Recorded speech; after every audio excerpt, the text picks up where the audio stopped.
hope it does what I want it to do. And it's called Kick of the Lambs.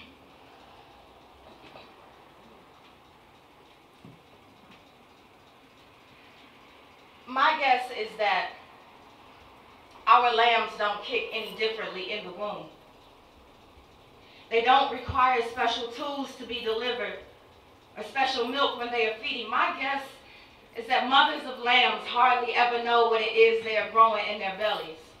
Tiny hands peeking through stomach skin can look just like next of kin, even from within. So how is a parent to know when they are holding the special delivery? Will the sperm have distinct characteristics?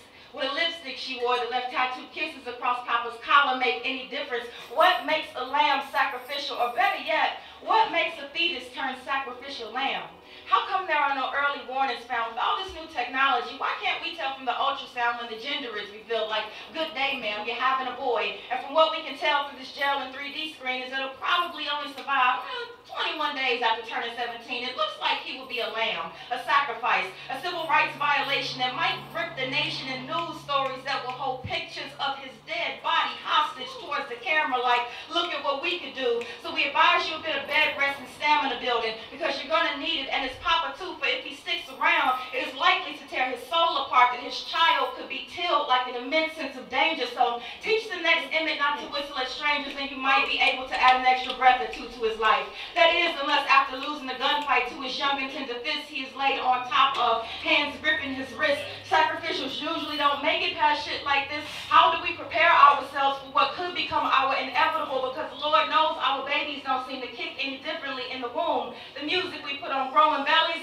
does not erase the tune of the subsequent taps that will drown out our hearts and crucify memories. They put us on trial for our own murders and then set the real killers free. I need every pregnant black woman to write on her stomach in permanent ink, emancipate me. We are birthing caged kings that don't know they might not be here long. Our Star-Spangled Banner song looks a lot like funeral processions and RIP shirts, because I tell you, these dimly lit OBGYN rooms do not give us enough fair warning that too soon after the birthing experience, we might be shopping for tombstones, silvery caskets with inscriptions inside. We will leap from school pictures to grave markers. Number 235, evidence 306, concrete name with etching that feels like bricks sitting on top of fatherly shoulders. How does one mend the shattered wall of a proud raising a proud black man? How do we raise proud black men when they kill them as boys, when we kill them as boys? How do we teach our kids that their lives are not valued in this united storm of I, America, I, the racist, I, the stereotyper, I, the perpetuator, I, he who follows, who shoots, who stalks because hoodies means threats and it looks like he's up to something. That music is just too damn loud. Empty the clip in the crowd of black kids.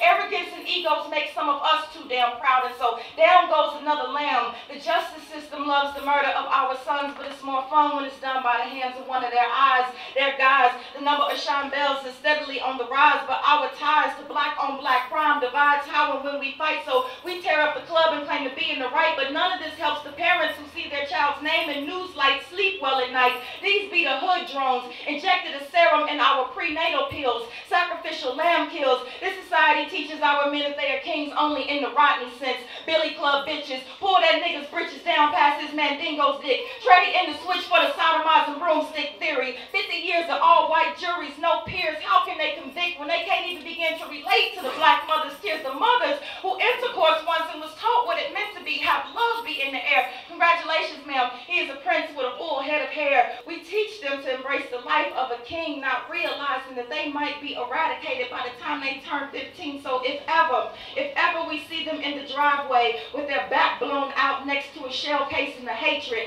or lying hands up, stomach down at the BART station, or if a pickup truck drags them until the James within becomes the kill birds feed up on, let their death not be in vain. At least for the mothers who are at home in the kitchen scrubbing old dinner off new plates, lying in wait for her son who this time might not be returning home. It's for the fathers whose stoic demeanor gets lessened with each glimpse of his son's feet crossing east and west for the last time. He will never hear, that's my old man, one last time. She will never hear, Ma, stop kissing me one last time. It's for the pallbearers who carry the fall into the final. They will never laugh amongst their friend one last time. It's for our lambs, all of our sacrifices. sacrificial lambs. Our 6-year-old girls dying under A&E hotspots. It's for our little boys who quickly learn that curveball could be a dangerous game to play. It's for the next 48 and the first 24. It is for our wombs that cultivate unarmed kings and queens with no foreshadowing, telling us that we will live longer without them than we did with them. So the fight will have to continue, and the lambs will have to be remembered, and the